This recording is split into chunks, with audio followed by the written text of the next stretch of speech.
That is the sound of the Bialetti stovetop coffee maker telling me it's time to sit down and travel to a forgotten time, a forgotten world. Pour yourself an espresso or glass of Malbec and prepare for another journey in the world of the Octopus Wars. Our first letter comes from Ira from Pittsburgh, and he states, I am a big fan of Catface Laguna. I heard that one time there was a group of snobby, upper class tourists from Buenos Aires, the big city, and they were in Catface restaurant, and Catface went up to their table and said, Is anything right with your food? Thank you, Ira. That is a funny one. I will put that into the archives. That is certainly something that old Catface would say. Another reader stated that the Brujo Madridi was mentioned in episode 1, but that much was not explained about him. Well, thanks to Doña Aurelia, I have the following about Madridi. In the dark mountains of the Andes lived the witch Isidro Madridi. He was responsible for overseeing most of the magical events of the province of Mendoza. Most of his magic was quotidian, curing colds, indigestion, evil eye, and empacho. We did hear about empacho in episode 1. We will learn more about the great Madridi in some later episodes, so please stay tuned. We also received from John Enzo Rizzo from New Jersey a beautiful drawing of the translucer walking through the canals of Venice. I wish I could show it to you right now, but I will make sure to upload it on the Octopus Wars website. Our next letter came from Andy from South Carolina. Hey, this is Andy, and I live in South Carolina, and I have a question for you. Because the last few times that I've gone to Argentina, of course, one of my favorite things to do is eat barbecue. And the last time I went, I kept going back to the same places over and over again to try to understand small differences between the dishes and the preparation techniques. And of course, I found myself talking to some of the asadores and getting their, ideas on what they're doing. And there was one night I was drinking a little bit. I was with some friends. I'm not exactly sure, but I think I heard someone say that one of the best asadores in Argentina refuses to speak about the food that he makes. Do you know anything about this? The answer, Andy, is yes, I certainly do. You are bringing up the topic of the famous restaurant Caldo Mayor, which was mentioned in episode 1. Caldo Mayor. 20 minutes before the sun descended into the Andes and the night made its arrival, the lamps of the tree-lined streets would turn on, and the Mendocinos could begin to smell the charcoals of Chef Tandil's Quincho grill. Tandil, the former chef of Caldo Mayor, which means superior broth, was famous for serving the best dishes and for never uttering a word about them. His quincho, constructed by the engineer Don Boca, was the only one to have 6 cast iron grill grates, one atop the other, and each replete with mochejas, eye of rump, morcillas, entraña, chinchulines, salchichas, parrilleras, tira de asado, and reddish chorizos criollos, which were loaded with white pepper, nutmeg, red wine, and cumin. Chef Tandil had just arrived from Buenos Aires after having worked at the famous Caldo Mayor. He always wore a black beret and a red bandana around his neck. He was the undisputed authority on asado and parrillada, which means barbecue.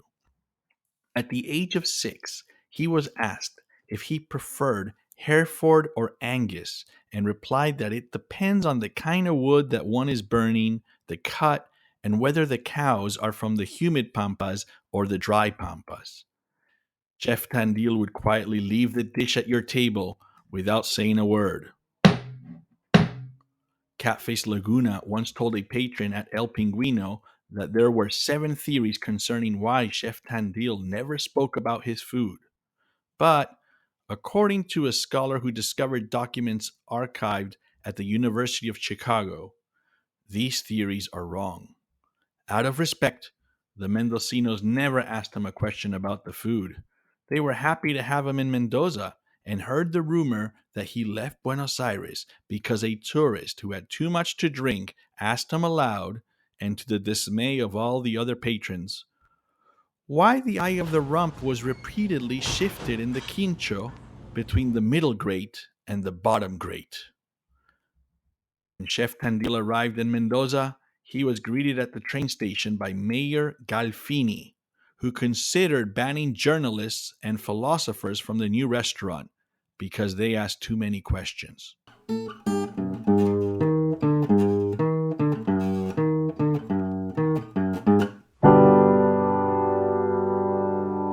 Hey Ezekiel, this is Jed from Ukiah.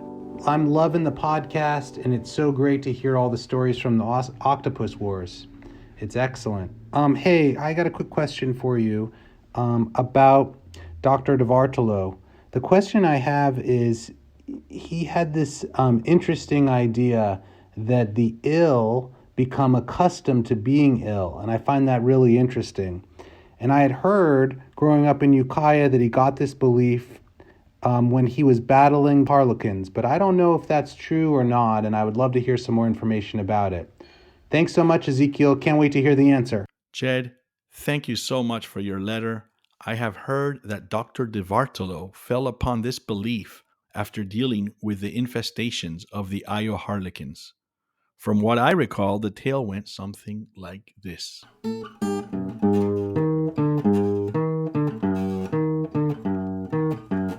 Another tale from the world of the Octopus Wars. The Io Harlequins. This story is brought to you thanks to Trucha Vineyards. We thank them for their support. The Io Harlequins. In the countryside of Cordoba, high above the mineral streams that flow between giant boulders that are beige in color, there are the ruins of a roofless house.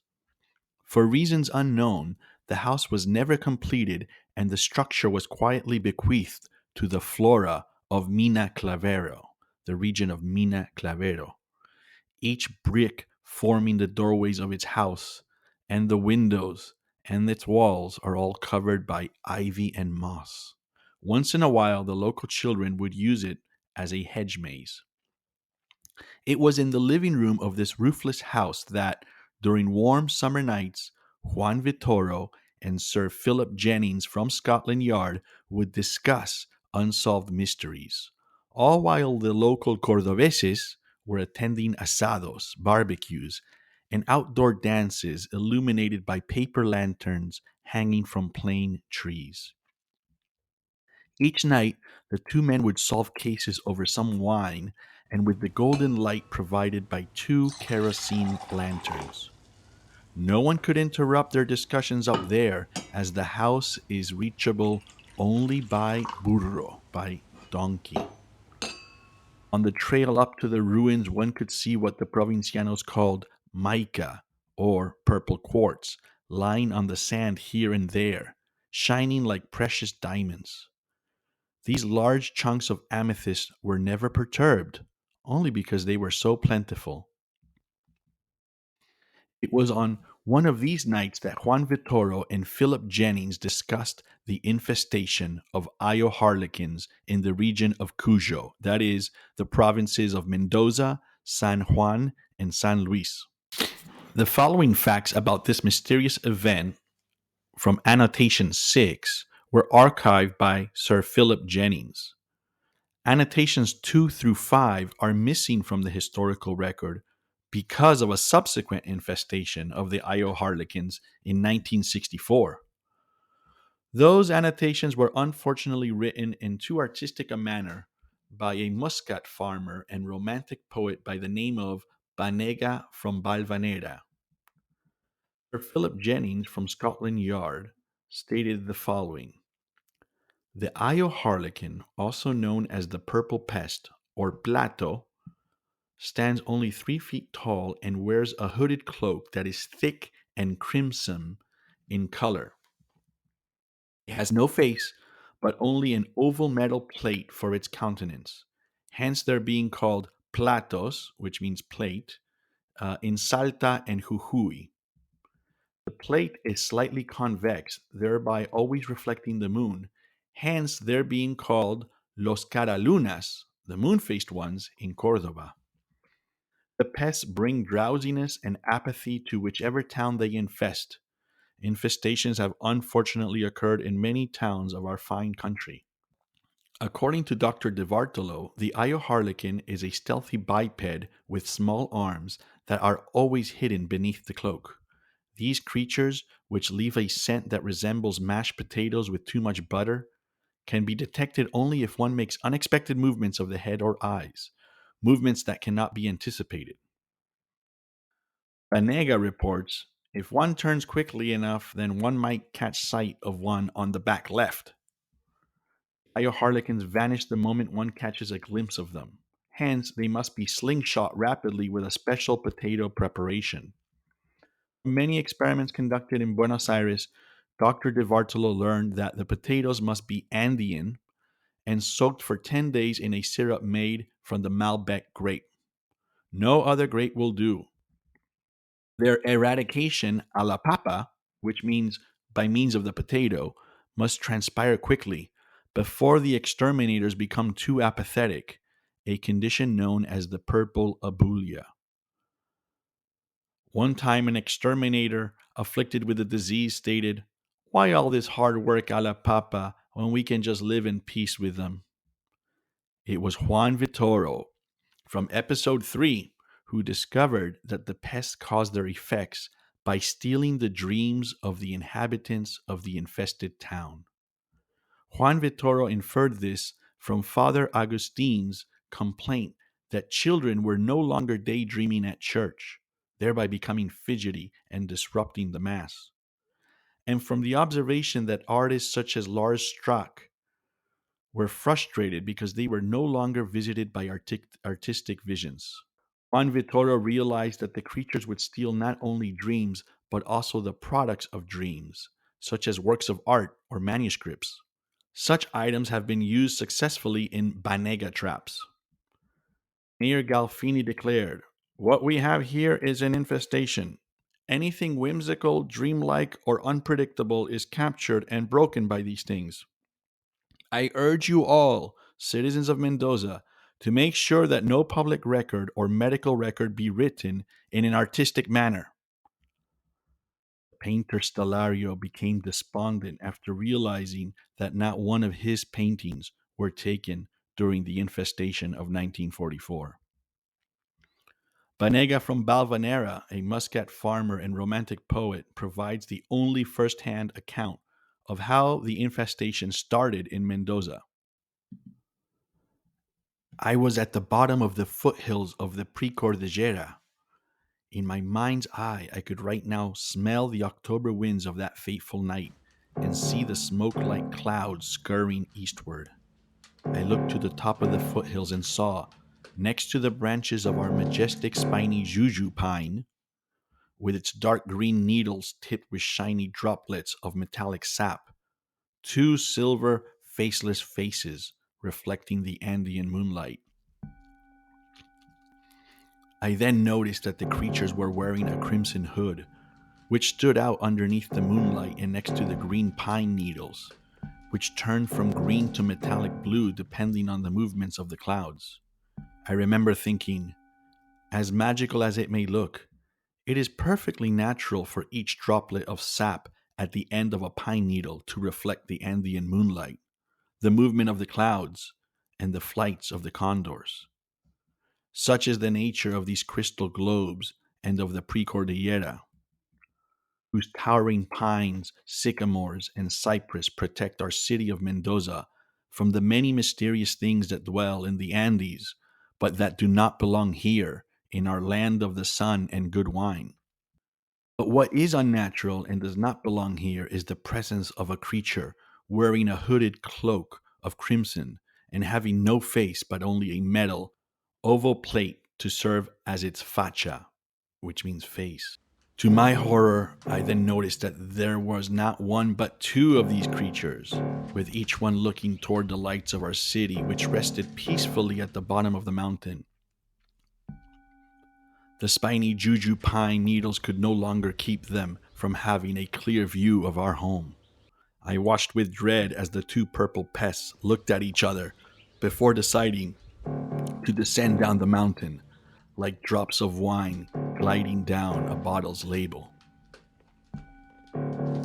After combing the literature, Dr. DiVártolo found a potential Plato repellent.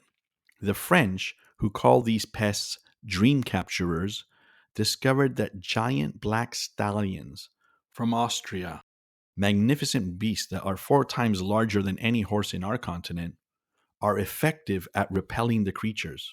But no scientist knew why. The city of Mendoza purchased 4 of these horses from Austria, and this solved the problem of future infestations. The horses were decorated with silver reins and silver blinkers. No one could mount them, so they were led only by hand. The Io Harlequins already inside the city had to be removed painstakingly, one by one, a la papa.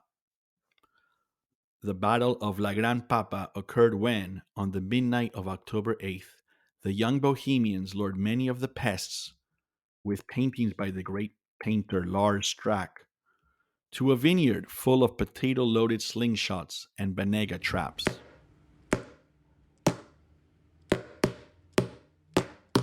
After the infestation, on every night the giant black horses walked through the streets of Mendoza. The Mendocinos welcomed the loud sounds of the stallions walking upon the black cobblestones, for it assured them that, on that night, they were safe from Io Harlequins and could have a dream or two. Everyone helped and took turns to lead the horses during the lonely night shift. It was only Dr. DiVártolo who figured out why these magnificent beasts were so effective at repelling the pests. It was because of the whimsical, unpredictable nature of the fidgety movements made by their tails. Dr. DiVártolo concluded, "The uncertainty regarding the movement, of whether it occurs at all, goes rightwards, leftwards, downwards, or upwards, perturbs the mind of the purple pest." Dr. DiVártolo calculated that the probability of predicting a given tail movement was 0.0000000003.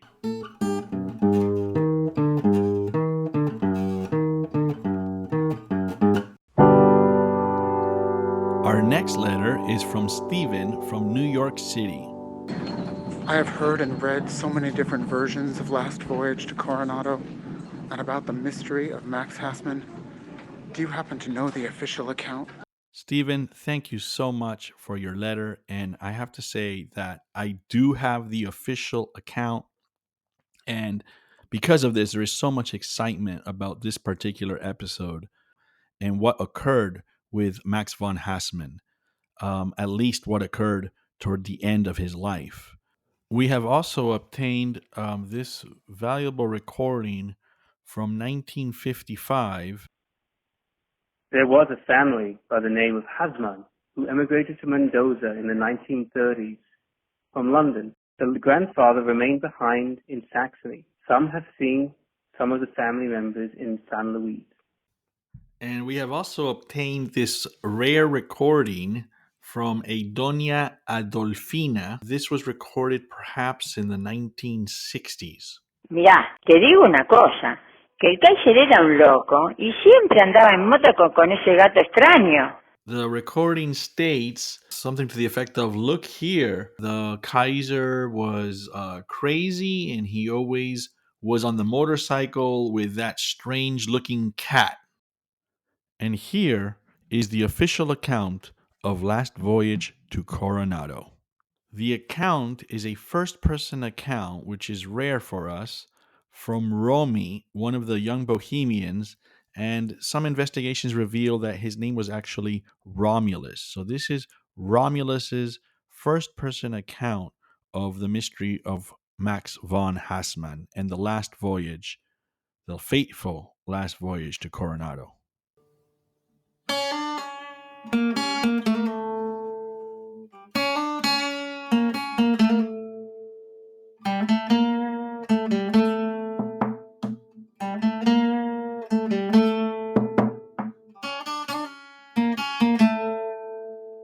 On my 8th birthday, Grandma made gnocchi bolognese, and Uncle Isidro, known to many as the Spinach, took the time to teach me something which he considered to be very important. The Spinach, a poor gambler and small-time rip-off artist, wore an old felt hat that had become less and less greenish as the years passed. But that's not how he earned the name. Romy, he said to me, it's now time that you learn something about this life. And don't worry, he interjected. I'm not going to bring up how I was right in taking Uncle Monty's money. At that point, he scratched the bottom of his chin and said, listen and observe carefully and make sure that your innocent mother is not around. Before I had a chance to scout the area, the Spinach looked left to right, as if being overly cautious was a habit learned from having been caught so many times saying so many bad things. Unfortunately, many of the things that the Spinach said were true, especially this time. He handed me a poorly wrapped package with gold strings all about it. I could tell that he had wrapped it himself, which immediately aroused my suspicion, for men in this family don't wrap anything unless they're up to something shady. Happy birthday, said the Spinach. I began unwrapping the gift with that easily elicited excitement of youth, only to find that the box was empty. What's the idea? I asked. How do you feel? Bad, I guess, I said. Well, said the Spinach, if you learn to deal with this feeling you have right now, and if you learn to deal with disappointments one after the other, you'll be one of the few who are content in this miserable world, in this wretched life. Do you understand what I mean? One day you'll thank me, for I gave you the best gift you could ever receive. When I responded in the affirmative, I never really understood what he meant until 10 years later, when my story begins. Maybe the events to be disclosed occurred because the afternoon was too long that day in the city of Mendoza. The province of vineyards, mountains, and condors rested underneath a vernal sun which gave its immigrants no choice but to accept their new reality, that they walked, slept, and ate in the southern cone of a new and distant continent. Far away from Europe, far away from the world. How could it be that we are actually closer to Antarctica than to Italy? The immigrants thought as they shook their heads. Crazy Cole, Pachito, Eledro, Fat Grano, and I, Romy, squandered many hours at the Cafe Astoria, the unofficial social and political center of the city. Some of the more distinguished regulars, such as the young but respected artist Lars Strack, did not speak so much. Strack would sit at a table and gently sketch out the surroundings, drawing a tree here and a coffee mug there. That day he happened to be drawing an Astoria chair, which had a stylish maroon on black italicized A painted on its back. On the chair sat a fat, amorphous man with the semblance of any old Italian who had his share of cannelloni and pampa beef. Chito commented that the picture should be titled Fat Pigeon on the Ledge, or better yet, Waiting for Death and More Gnocchi. Strack smiled and softly replied that titling pictures should be left to writers who spend their time writing, and not to painters who have chosen to paint instead. That's interesting, and you have a good argument, replied Pachito, but you should call it Waiting for Death anyway. To all at the Astoria, it was implicitly acknowledged that Crazy Cole, the slender gentleman with the slicked black hair, was the indisputable leader of the Young Bohemians, though no Bohemian would dare attest to it, for such a thing is against the whole Bohemian philosophy. It turns out Crazy Cole, too, was an artist of sorts. It had been rumored, as always by somebody's aunt, that on his 16th birthday, Cole had painted a huge skull on the wall of his bedroom. The depiction was far from accurate, with its two large, peering eyeballs and a long, salivating tongue. Unfortunately, this whim of his cost him 16 nights of good sleep and spoiled whatever diplomatic favor he could ever find in Grano's father. First, he complained about nightmares involving the skull.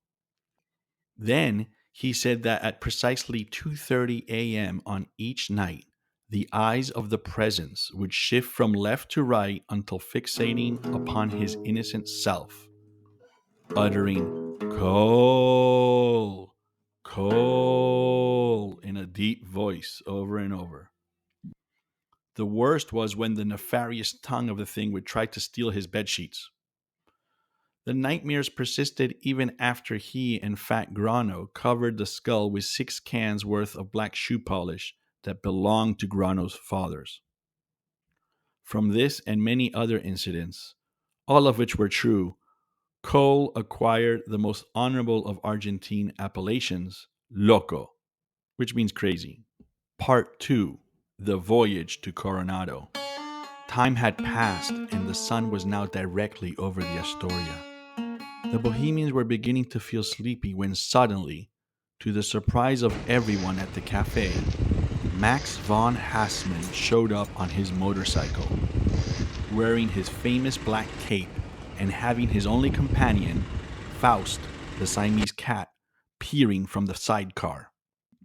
Looking more like a chihuahua than a cat, Faust was a sophisticated little feline who never showed signs of fear or unease, even when driven at 90 miles per hour by the German madman. Hassmann, known to everyone as the Kaiser, was always thought to be an oddball who made a big entrance, but he was also believed to have died 6 years ago in a duel over a woman. This was his greatest entrance ever. Nevertheless, no one at the Astoria displayed shock or said anything, as always. The Kaiser got off his motorcycle and said in broken Spanish, "For those of you who are interested in witnessing an important and noble declaration, I will be back in 2 hours to take you to Coronado." He and Faust then sped away on the loud vehicle.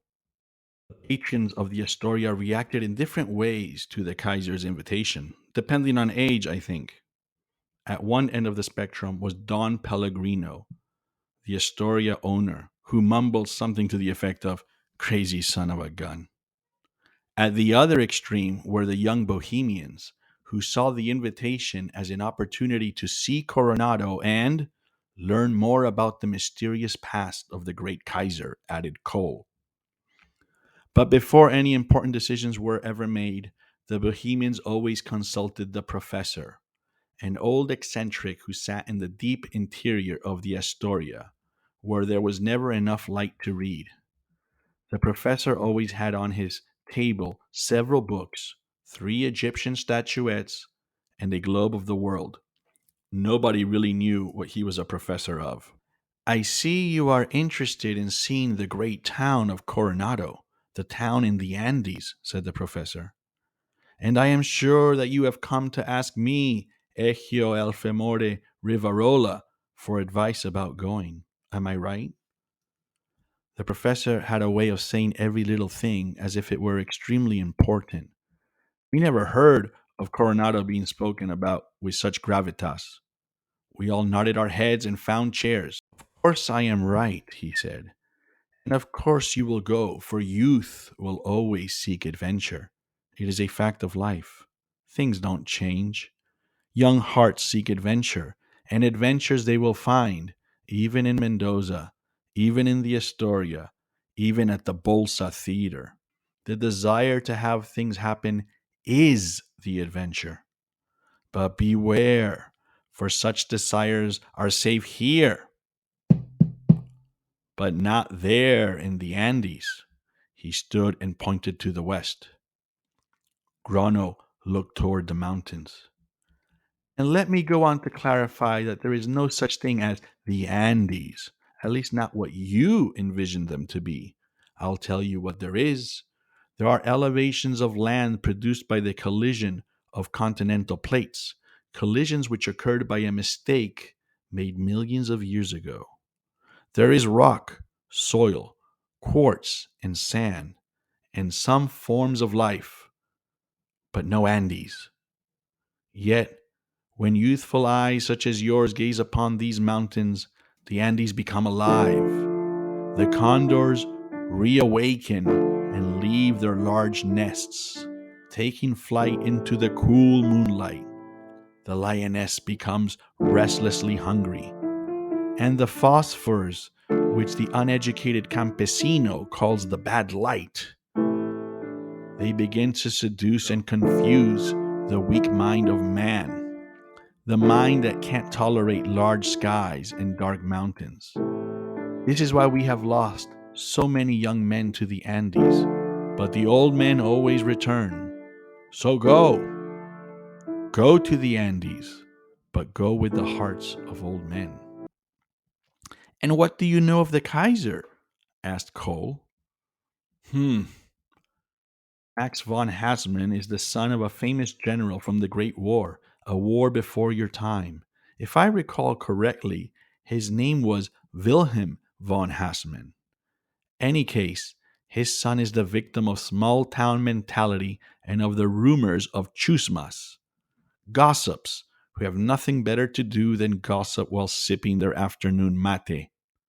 Gossips who, without the aid of any hallucinogens, imagine duels that never took place. Would you believe that the young German was presumed dead only because he went to live in San Luis for 6 years? That was enough information for Cole, who decided at that moment to take the voyage to Coronado. He thought it would be good for the Bohemians to leave the city for a few days. Fat Grano went home to obtain the necessary provisions, which always included olives, bread, and a large stick of dried salami. With the hearts of old men, with the hearts of old men, Cole reminded the Bohemians. We met the Kaiser outside the Astoria precisely 2 hours after his invitation. There were 5 of us, Cole, Pachito, Eledro, Grano, and I, and so we had trouble fitting on and around the Kaiser's motorcycle and sidecar. Cole came up with a solution. He would sit behind the Kaiser on the motorcycle, Grano and I would share the sidecar, and Pachito and Eledro, the lightest of us all, would share a black wagon that Cole had chained to the motorcycle. So many feet behind the motorcycle, there was a wagon being dragged by a chain. Quiet Faust was in a beige backpack carried by Cole. Throughout all deliberations and preparations, neither the Kaiser nor his feline emitted a sound. We rode off toward the Andes at around 40 miles per hour due to the heavy load. The late afternoon was beautiful, and all that could be seen or heard was our vehicle blowing dust into the air. Everyone was quiet, and we all acquired that imperturbable zombie facha, which means face, that all travelers have. I looked to my left and saw a large vineyard. How peaceful is the life on the vineyards, I said to Grano. Then I looked to my right and saw that Grano was anxiously waiting to tell me something. What is it, Grano? I asked. Look at the Kaiser. He has a very strange smile. Strange it was. I never saw a face containing so much happiness, but happiness of the sad type, the type tangos are made of. It must have been elicited by the natural beauty of Mendoza's vineyards, I thought. Hassmann scanned the rows of grapevines up and down, over and over. The rest of us looked as well, but we couldn't find what made his experience so blissful. It was only when we reached the rivulet that the Kaiser uttered a word. Though nobody understood what the madman was saying, we all knew that it wasn't pleasant. Apparently, he was cursing at the sky. In cannon-like blasts, he would utter the same expression, maybe changing 1 or 2 words. We implicitly concluded that if Faust, his closest companion, remained indifferent to all this, then so should we. After several hours, we reached the serpentine roads by which we would climb into the Andes and reach the town of Coronado. The sun of our afternoon had disappeared, and no moon could yet be seen. The sky belonged to no one. The amber lights of the town of Coronado were in view, and we approached them slowly. It was a real small town, purportedly made up of only those people who worked down in the vineyards. To everyone's surprise, except the Kaiser, not a soul was there. Wires ran from rooftop to rooftop, suspending light bulbs which served as the town's only source of illumination. We saw abandoned homes, empty grocery stores, and a vacated police station that was painted in a color between blue and green. The motorcycle became now louder and louder as it echoed through the empty buildings. Pachito noted that the town had no church. "This is a miserable town," said Aledro from the wagon. "I will tell people that Coronado is a piece of crap. I can't believe the professor mentioning the city in the Andes with such gravitas." The Kaiser drove us directly to the Coronado Municipal Cemetery, where Grono immediately lost control of his bladder.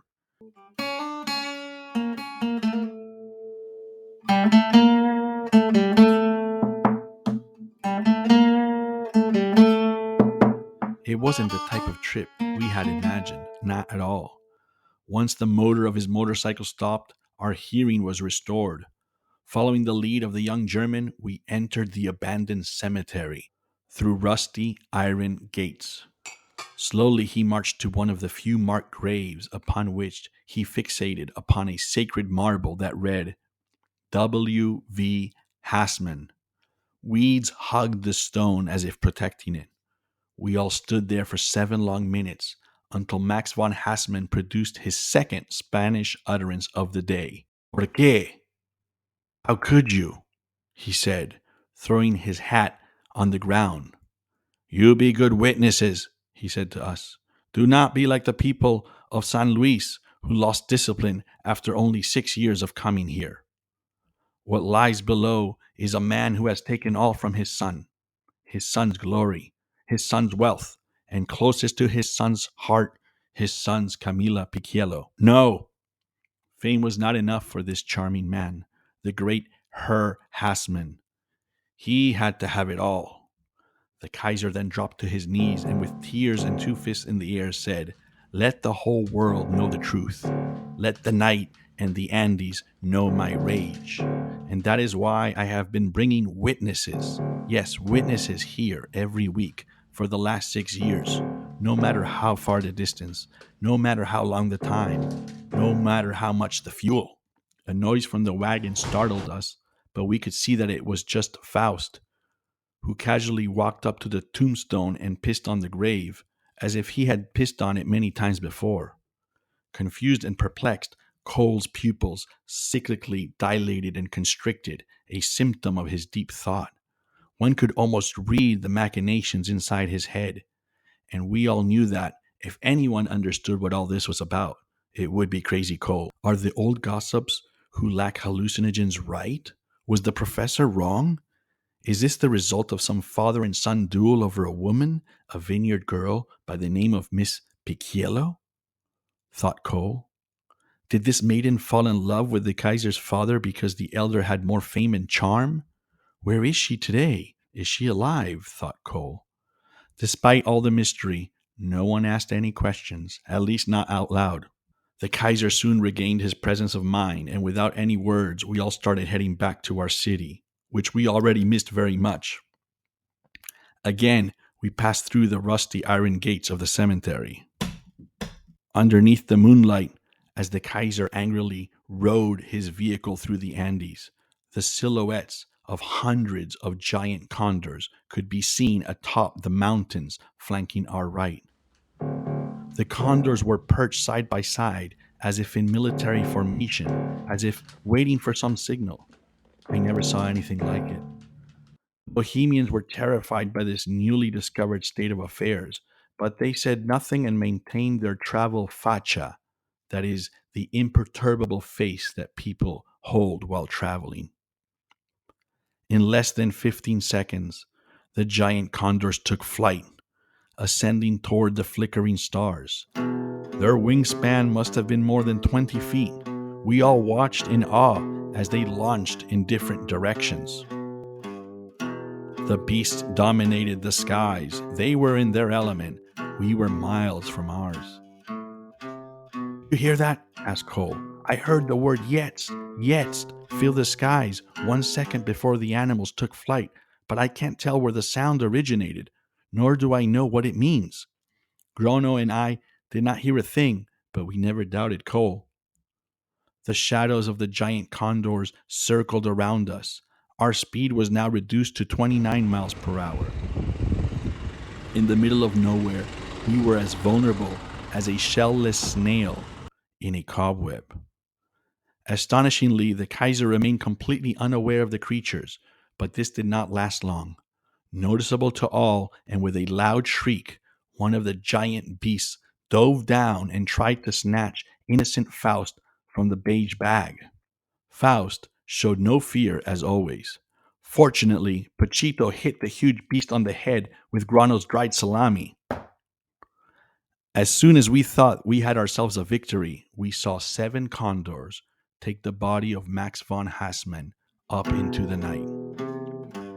As he ascended toward the moon, the Kaiser kicked and cursed, saying, "Mundo de mier!" Without its driver, the motorcycle decelerated, and Cole stared straight at the Andes and said, "You may not believe this, but the beast had the face of a German general. I saw it right before my eyes. Jetzt must mean something in German." No one had the time to understand what Cole meant. Fat Grano took the wheel. Now that the wagon was ditched, he managed to raise our speed to 50 miles per hour, but we soon realized that we had ourselves another casualty. Faust the cat was gone. The feline was taken by 2 condors, but did not complain at all, and so no one noticed a thing. "Perhaps he wanted to go up with his commander," said Puchito. "One has to respect that they went to their death being who they always were," said Cole. The Kaiser went up cursing and kicking, and the cat went up with no complaints. Immediately, the condors vanished into the mountains, as if their mission had been accomplished. It wasn't until we reached the rivulet that things seemed substantially less ominous. But something unreal and quite sublime happened at the vineyards, right before dawn. 11 of the bad lights that Professor Rivarola spoke about were there, but they looked like beautiful young women. They were playing around on the fields, and all had the same Italian faccia. Of course, Grano stopped the motorcycle, and we all began to run between the rows of green grapes, chasing these apparitions. I remember that the grapes looked gray in the moonlight. After several games of hide and seek, Puchito tried to hug one of the maidens and fell right through her body. "We must evacuate immediately. I understand what is going on," said Cole while starting the motor of the motorcycle.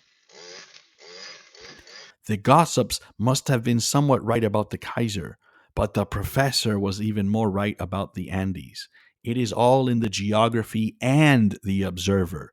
Don't attempt to touch the 11 Camila Piquielos, for they did not spring from your minds. They were created while the Kaiser was remembering his lost love soon after leaving the Astoria. That's why he was smiling on the way to Coronado. And those flying monsters north of the rivulet must have been born from his insatiable rage. Poor Kaiser. Too bad that he did not drive slower toward Coronado. He may have lived to see his lost love instead of the condors. I guess the Andes, like all things, need time. And nobody except me understood. We returned to the Astoria, conspicuously lacking the Kaiser and his companion, but, as was customary in the provinces, no one asked any questions. Looking back, I think that the Kaiser was not prepared to deal with this wretched life. He lacked the training that I received from Uncle Isidro, the spinach.